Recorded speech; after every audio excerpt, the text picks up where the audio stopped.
जोहार झारखंड, जय झारखंड। सबसे पहले आप तमाम झारखंड वासियों को मेरा सत सत नमन, कोटि कोटि नमन। आपने इस युवा को इतना हिम्मत देने का काम किया, इतना प्यार, इतना समर्थन और इतना समर्पण आपको मिला कि आज पूरे राज्य में कहीं अगर कोई चर्चा का विषय है तो आपका लाडला बेटा, आपका छोटा भाई, आपका टाइगर जयराम मातो पूरे राज्य में चर्चा का विषय है। ये आपका प्यार है, ये आपका आशीर्वाद है। तो चलिए विषय को लंबा ना ले जाते हुए सीधा बात करते हैं। बहुत सारे सवाल आपके जहन में होंगे, बहुत सारे सवाल हमारे आलोचकों के जहन में होंगे, बहुत सारे सवाल गांव के चौपाल से उठ रहे होंगे। उन सवालों का मैं खुद से सवाल भी पूछूंगा और उन सवालों का उत्तर भी देने का काम करूंगा, क्योंकि मेरे पास मीडिया आज नहीं है। सबसे पहली बात, चलिए आपको शुभकामनाएं कि मेरा नॉमिनेशन एक्सेप्ट हुआ है। 4 पेपर मैंने भरा था, जिनमें 3 पेपर को सेलेक्ट किया गया है। एक र्यूमर आया कि नहीं, अंतिम पेपर को सेलेक्ट किया गया है और 3 पेपर रिजेक्ट हुए हैं, जो कि सत्य नहीं है। 3 पेपर सेलेक्ट हुए हैं, 1 पेपर रिजेक्ट हुआ है। अब रिजेक्ट क्यों हुआ है, थोड़ा सा कारण बता देते हैं, कि बहुत सारे लोग कहने लगे कि पढ़े लिखे नौजवान और गलती कर रहे हैं। तो एक बात क्लियर आप जान लीजिए कि नॉमिनेशन फॉर्म वकील भरते हैं, और जो वकील रहे या कोई रहे, सबसे पहले उनका धन्यवाद। कुछ त्रुटियां हो जाती हैं, मानवीय भूल हो जाती हैं। तो समस्या ये थी जिस फॉर्म को रिजेक्ट किया गया कि उसमें हस्ताक्षर यानी नाम, वोटर आईडी का पार्ट नंबर, सीरियल नंबर किन्हीं और का था और हस्ताक्षर किन्हीं और का बाय मिस्टेक इसलिए हुआ था क्योंकि हमने लगभग 2-3 दिनों में 5 बार हम लोगों ने पेपर में केस के सिलसिले में रिजेक्ट किया था, काटकूट किया था, क्योंकि नया नया केस हमें मिलता जा रहा था और नया नया फॉर्म बनता जा रहा था और बार बार फिर प्रस्तावकों का साइन लेना पड़ता था। तो स्वाभाविक है, बार बार जब चीजें घटित होंगी तो कुछ त्रुटियां आ जाती है। तो खैर फिलहाल 3 पेपर सेलेक्ट है, 1 रिजेक्ट है, डज नॉट मैटर। 1 भी अगर सेलेक्ट होता है तो उसी से लोग चुनाव लड़ते हैं। अब बात करते हैं उस दिन हुआ क्या था। केस के बारे में सब जानना चाहता है, बहुत सारे लोग मेरी जुबान से जानना चाहते हैं कि सच्चाई आखिर है क्या। क्योंकि एक लोग जो विपक्ष में बैठे हैं, जो आलोचक वर्ग है हमारा, वो एक प्रोपेगेंडा फैला रहे हैं कि यदि जयराम बाबू को इस केस की जानकारी नहीं थी तो फिर उनका हस्ताक्षर केस के एफिडेविट में कैसे आया। तो सबसे पहले मैं आपको क्लियरली बताना चाहूंगा कि 29 तारीख को जिस दिन मेरा नॉमिनेशन पेपर खरीदा गया, मैं कहाँ था पूरा राज्य जानता है। मैं चतरा में श्रीमान दीपक गुप्ता जी के, जो हमारे दल से हैं, उनका नॉमिनेशन था। यानी मैं दिन भर चतरा में था। मेरा फॉर्म धनबाद में, बोकारो में हमारे साथी खरीद रहे हैं और मैं कहाँ, चतरा में। अगला दिन मैं कहाँ था, हजारीबाग में। यानी फॉर्म जो भर रहे थे वो मेरे साथी भर रहे थे। 1 तारीख को मेरा नॉमिनेशन होना था और 2 दिन पहले ही हम लोगों ने फॉर्म लिया था। अब वहाँ डिटेल्स भरा जाना स्टार्ट हुआ। केस की जहां तक बात है, सबसे पहले हम लोगों ने 10 केस इंक्लूड किया था। यानी 29 तारीख शाम को 4 बजे जब फॉर्म भरना स्टार्ट हुआ तो हमारे साथी, हमारे वकील की टीम के माध्यम से 10 केसों की जानकारी दी गई। लेकिन जैसे ही 30 तारीख को सुबह हजारीबाग मुझे जाना था संजय दा के नॉमिनेशन में, उसी दरमियान मैं गया प्रज्ञा केंद्र। वहां हमारा साथी है, उनसे मिलने गए एक अकाउंट के सिलसिले में। तो हमारे चचा बैठे हुए थे बगल के पंचायत के, उन्होंने कहा, टाइगर याद है 2015 का केस, उसका क्या स्टेटस है। हम बोले चाचा ये तो केस हम भूल चुके थे। अच्छा कि आप याद दिला दिए, तो क्या स्टेटस है इस केस का, आप ही बताइए। बोला नहीं, उसका नोटिस हमको आया है 107 बन के कि हमको एक दिन उपस्थिति देना है कोर्ट में। तो बोले आपसे रिक्वेस्ट है इस केस के बारे में डिटेल दीजिए। फिर उन्होंने 2015 का केस, जो सड़क जाम का केस था, और उस केस में कोई एक्टिविटी नहीं है, 15-10 साल पुराना केस हो चुका है, लेकिन अभी तक कोई एक्टिविटी नहीं। तो फिर उस केस का डिटेल दिया गया। यानी फिर उस डिटेल को हम व्हाट्सएप के माध्यम से अपनी टीम को भेजे जो मेरा फॉर्म भर रहे थे कि ये केस को इंक्लूड कीजिए, एक नया केस फिर मिला है। यानी वो केस इंक्लूड किया गया। अब केस नंबर 11 हो चुका है। कब हुआ है, संजय दा के नॉमिनेशन में हम जा रहे हैं, यानी दिन के 11 बजे मेरा केस नंबर हो रहा है 11। नॉमिनेशन होता है संजय दा का। हम बिशुनगढ़ आते हैं। संजय दा को कोई भी चाहे तो संजय दा से फोन में बात कर सकते हैं। बिशुनगढ़ जैसे ही हम क्रॉस करते हैं, संजय दा का फोन आता है कि जयराम भाई, नगड़ी थाना की पुलिस आपको डिटेन करने के लिए आई है, आप नॉमिनेशन करेंगे और वे लोग डिटेन कर लेंगे, या फिर आपको नॉमिनेशन करने से पहले डिटेन करेंगे। तो हमने कहा संजय दा, नगड़ी में मेरा कोई केस ही नहीं है। हम तो आश्चर्यचकित हो गए कि नगड़ी में मेरा कोई केस ही नहीं है। हाँ, मेरा एक केस है 23 मार्च 2023 को विधानसभा घेराव के दौरान है और वो जगन्नाथपुर थाना में है। यानी मेरा नगरी में कोई केस नहीं है। मैंने संजय देव कहा, उन्होंने कहा नहीं आप क्लियर कीजिए, क्योंकि मेरे एक साथी वहां रहते हैं, उन्होंने परफेक्ट सूचना दिया है। यानी नॉमिनेशन मेरा था 1 मई को और रात 8 से 9 बजे 30 अप्रैल को वरीय पुलिस के एक पदाधिकारी के माध्यम से उस केस की जानकारी मिली। फिर हम लोगों ने आनन फानन में ये जानने का प्रयास किया कि उस केस में धारा क्या है। तो फिर हमने अपने साथियों के माध्यम से जाना कि उसमें कितनी धाराएं हैं, तारीख क्या है, उस केस का संख्या क्या है। यानी रात को 10-11 बजे उस केस का सारा डिटेल्स मिलता है। नॉमिनेशन सुबह है और केस का डिटेल्स मेरे रात के 10-11 बजे। और हम लोग पहली बार, मुझे याद है 29 साल के कैरियर में, कि हम 1.5 घंटा फर्स्ट टाइम किसी रात को सोए हैं। 3 बजे सोए हैं, 4:30 बजे उठ गए हैं। यानी इतना रात भर हम लोग टेंशन में थे। यानी सुबह उठ के जो हम लोग का डॉक्यूमेंट तैयार हो चुका था, फिर उसको रिजेक्ट करते हैं, क्रॉस करते हैं। क्यों? क्योंकि फिर एक नए केस को ऐड करना था। यानी फ्रेश फिर बनता है। सुबह हम लोग नॉमिनेशन की तैयारी कर रहे हैं, सुबह हम लोग का काफिला सज रहा है, सुबह हमारी गाड़ियां सज रही हैं और हम लोग तैयारी कर रहे हैं नए पेपर भरे जाने की। अकबकी का इंतहा देखिए। फिर नए केस को ऐड किया जाता है और हम लोग नॉमिनेशन के लिए पहुंचते हैं। चूंकि यह केस 2 साल पुराना था। ये केस कब का है ये भी आपको बता दें।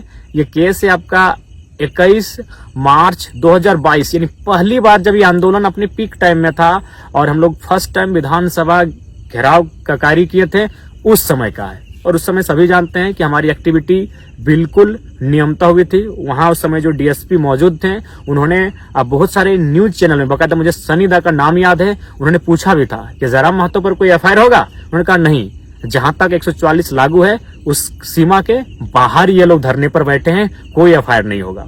तो हम लोग भी आश्वस्त हो चुके थे। और सबसे खास बात, यदि डिटेन ही करना था, यदि वारंट ही निकालना था, तो 2 साल के दरमियान मैंने नहीं करने से भी 2-2.5 हजार सभा किया है। उस दरमियान अरेस्ट करते, चतरा नॉमिनेशन के समय अरेस्ट करते, हजारीबाग नॉमिनेशन के समय अरेस्ट करते। लेकिन खैर, साजिशें बहुत गहरी हैं। साजिशों का जो जड़ है वो बहुत दूर तक फैला है।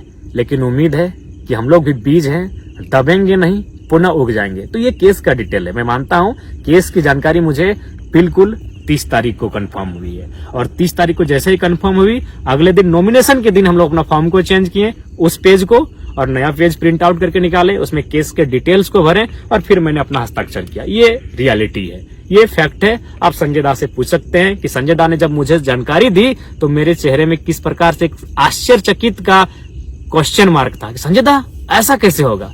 नहीं, मेरा नाम ही नहीं हो सकता है, इतना हम कॉन्फिडेंट थे। तो ये केस का मैटर। अब एक सवाल ये आ रहा है, भाग गए, फरार हो गए। मैं आपसे पूछना चाहूंगा कि भागने का अर्थ, भागने की को कैसे आप परिभाषित करेंगे। मान के चलिए हम किसी नदी के बीचों बीच हैं और नदी के जो पानी है, उस पानी को जिम्मेवारी मिली है कि जयराम महतो को घेर कर रखना है। तो जाहिर सी बात है, या तो मुझे नीचे सुरंग बना के निकलना होगा या तो उड़ के निकलना होगा, क्योंकि पानी की जिम्मेवारी है। या फिर अगर मुझे साइड से निकलना है, जिस तरह निकलेंगे, तो पानी को खुद रास्ता देना होगा। बिल्कुल यही बोकारो में जहां मेरी सभा हो रही थी, बिल्कुल चारों तरफ गोलाकार पुलिस खड़ी थी, हाथ से हाथ मिलाकर पुलिस खड़ी थी। आप वीडियो देख लीजिएगा। तो फिर हम कैसे निकले? जाहिर सी बात, उन्होंने रास्ता दिया है। जी हाँ, उन्होंने ही रास्ता दिया है। मैं स्वयं उस वीडियो को वायरल करूंगा। पुलिस बैक पर आई है और स्कॉर्पियो के बोर्नेट पर बैठकर कोई फरार होता है भाई।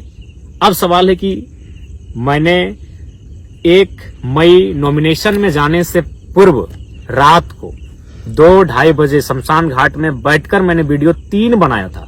एक वीडियो में यह संदेश दिया था कि मुझे पूर्ण आशा है कि मेरा अरेस्टिंग हो जाएगा, अरेस्टिंग होने के बाद फलाना कार्यकारिणी केंद्र अध्यक्ष होंगे। मैंने ये भी उस वीडियो में घोषणा किया था, क्योंकि मुझे भी पूर्ण आशा था कि हम लोग मुझे डिटेन कर लिया जाएगा। इसीलिए आनन फानन में 3 सेटों को भरा गया, क्योंकि पूर्ण आशा थी कि डिटेन करेंगे ही करेंगे।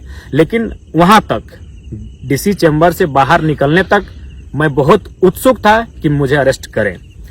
उसके बाद सभा तक, संबोधन के बाद तक मेरी इच्छा थी, मेरी दिल्ली इच्छा थी कि प्रशासन मुझे अरेस्ट करे। लेकिन परिस्थितियां वहां बिल्कुल विपरीत थी।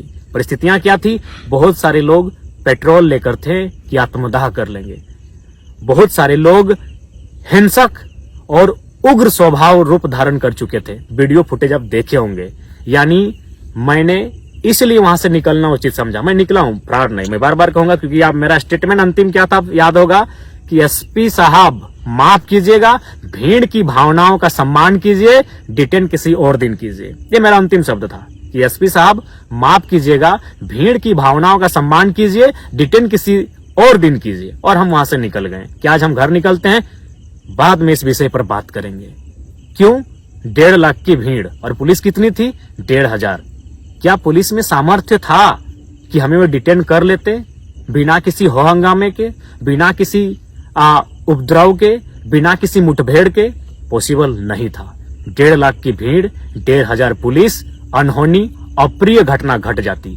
संभवतः अगर हमें डिटेन किया जाता, अभी कौन पब्लिक, भाड़े की पब्लिक नहीं थी, प्रेम से आई हुई, समर्पित भाव से आई हुई, इस नौजवान को चाहने वाली पब्लिक, 45 डिग्री के तापमान में अपने खर्चे से आने वाली पब्लिक अपने चहते बेटे को अपने सामने अरेस्ट होते हुए बिल्कुल भी नहीं देख पाती। पता नहीं बोकारो का विधि व्यवस्था उस दिन क्या होता, पता नहीं बोकारो की परिस्थिति उस दिन क्या होती। कहीं कुछ अप्रिय हिंसक घटना न घट जाए, इसलिए मैंने बिल्कुल स्कॉर्पियो के बोर्नेट से कहा कि एसपी साहब माफ कीजिएगा, भीड़ की भावनाओं का सम्मान कीजिए, डिटेन किसी और दिन कीजिए। आप चाहे तो उस सभा में मौजूद तमाम मीडिया रिपोर्टर से पूछे, तमाम पुलिस के पदाधिकारियों से पूछे या जनमानस से पूछे। मेरा यही अंतिम स्टेटमेंट था, क्योंकि आसान नहीं था भीड़ को नियंत्रण कर पाना, आसान नहीं था मुझे वहां से डिटेन करके ले जाना। जो कि आप भी जानते हैं, आप हमें पसंद करें या ना करें, मैं ये अपने आलोचकों के लिए और विपक्ष के लिए कहना चाहूंगा, लेकिन ये आपको मानना होगा, आज लोगों के आशीर्वाद ने मुझे झारखंड का जननेता बनाया है। आज 45 डिग्री के टेम्परेचर में लोग बिना अपना खर्च से गए थे, और आप एनडीए और यूपीए के प्रत्याशी कितने लोग अपनी मर्जी से गए थे और कितने लोग साधन जुटाने के बाद गए थे नामांकन रैली में, ये बताने की आवश्यकता नहीं है। गांव में चर्चा है कि टेम्पो में कई रुपया दिया गया था और बोलेरो वालों को कई रुपया दिया गया था और दिन भर रहने का कई रुपया दिया गया था। ये किसी से छुपा नहीं है। मैं कह रहा हूँ 10%, 15-20% गए होंगे उनके भी रैली में, जो उनके नजदीक के लोग हैं, जो उनके समर्थक हैं, लेकिन मैक्सिमम लोग भाड़े से लेकर गए थे, ये आपको मालूम है। तो ये बिल्कुल परिस्थितियां सामान्य नहीं थी कि हम वहां से डिटेन कर लिए जाते। मैंने यहां तक वीडियो आप किसी चैनल में देखिएगा कि डीएसपी साहब से हम कान में बात कर रहे हैं। ये कौन सा तरीका है कि भागने वाला आदमी डीएसपी से ऐसे कान में बात कर रहा हो? हम बोर्नेट पर बैठे हैं और डीएसपी साहब बगल में। हम उनको क्या कह रहे थे कान में पता है? कि सर या तो पिंडराजोड़ा थाना में हमको डिटेन करने का मौका दीजिए या तो पेट्रोबार में दीजिए। यहाँ से पॉसिबल ही नहीं कि आप हमको पकड़ के ले जाएंगे। यहाँ उपद्रव हो जाएगा, यहाँ अप्रिय घटना घट जाएगी, क्योंकि पब्लिक का मूवमेंट गजब का है। भावनाओं में भी है, आंखों में आंसू भी है और आंखों में अंगारे भी हैं। और मुझे लगता है बोकारो आज जल जाएगा। इसीलिए विधि व्यवस्था को मेंटेन कीजिए, डिटेन किसी और दिन कीजिए। और बिल्कुल स्कॉर्पियो के बोर्नेट से मैं निकला हूं। उसके बाद फिर मैं नीचे बैठा और निकलते रहा। और बिल्कुल पुलिस चारों तरफ थी भैया। भागना मतलब कि उड़ के जाते तो भागा मानते, नीचे सुरंग बना के जाते तो भागा मानते। चारों तरफ पुलिस है, वहां से हम कैसे पार होंगे? तो किसी ने हाथ छोड़ा होगा अपना, किसी ने रास्ता दिया होगा। हो सके हमारे चाहने वाले ऊपर पुलिस के लोग होंगे, संभावना है। तो हम तो उनके बीच से निकले हैं।